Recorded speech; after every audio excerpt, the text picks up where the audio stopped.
La 273esima fiera di Arsego si farà.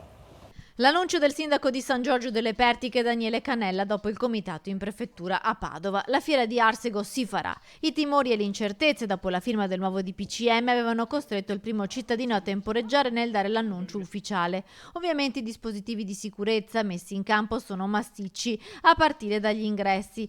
L'area fieristica sarà transennata e ci saranno 9 varchi d'accesso, mascherina obbligatoria e igienizzazione delle mani quando si entra. Ci sarà anche un contapersone, così quando la massima capienza verrà raggiunta si chiuderanno i parcheggi per evitare l'ingresso di ulteriori avventori.